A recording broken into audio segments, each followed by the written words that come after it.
Hello মিষ্টি বন্ধুরা, মিষ্টির সকালের শুভেচ্ছা জানিয়ে সকলকে অনেক ভালোবাসা দিয়ে একটা সুন্দর ভিডিও আরম্ভ করছি। দেখো বন্ধুরা, এসেছি হাঁটতে এবং হাঁটার এখানে না বিয়ের প্যান্ডেল করেছে।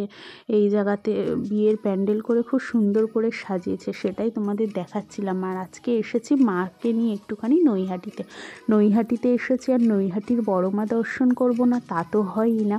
তো মাকে নিয়ে বড় মা দর্শন করার পরই মার সাথে আলোচনা করছিলাম। তোমরা সকলেই হয়তো জানো, বড় মার মন্দিরে পুজোর সময় সমস্ত ভক্তরা যেসব ফল এবং যেসব বস্ত্র দান করে, সকল কিছুই কিন্তু আবার অন্যান্য ভক্তদের, যেই সব ভক্তদের ঠিক প্রয়োজন, যেরকম নৈহাটি হসপিটালে সমস্ত ফল মিষ্টি সমস্ত কিছু দান করে দেওয়া হয়।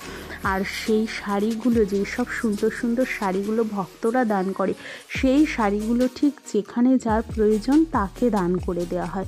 সবই হয়তো বড় মার আশীর্বাদ। ওই যে বলে না, ভগবান নিজের চেষ্টা, ভগবান নিজের সমস্ত কিছু তার ভক্তকে দিয়ে দিতে চায়, ভক্তরা সেই ডাকেই হয়তো বড় মার কাছে ছুটে ছুটে আসে।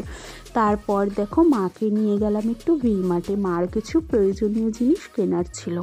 তো যেহেতু ঠান্ডা পড়ে গেছে, মার একটা প্যান্ট এবং আরও যাবতীয় কিছু, এই কফি কাপটাও মার খুব পছন্দ হয়েছিল। মা বললো, দেখ তো কফি কাপটা কেমন লাগছে, তো সেটাই দেখছিলাম। সত্যি খুব সুন্দর লাগছে। আর এখানে দেখো গরম প্যান্টগুলো খুব সুন্দর তুলেছে। তো মা বললো কি, এই প্যান্টই একটা নিয়ে নি, ওগুলোই একটা নিয়েছিলাম। আর এখানে দেখো বাবার জন্য এগরোল নিলাম। এখানের এগরোলটা খুব সুন্দর হয়, পেঁয়াজ সস এগুলো বাবা পছন্দ করে না, এগুলো বাদ দিয়ে নেওয়া হয়েছে। তো আজকে ভিডিওটা এই পর্যন্ত, দেখা হয় পরের অন্য একটা ভিডিও নিয়ে।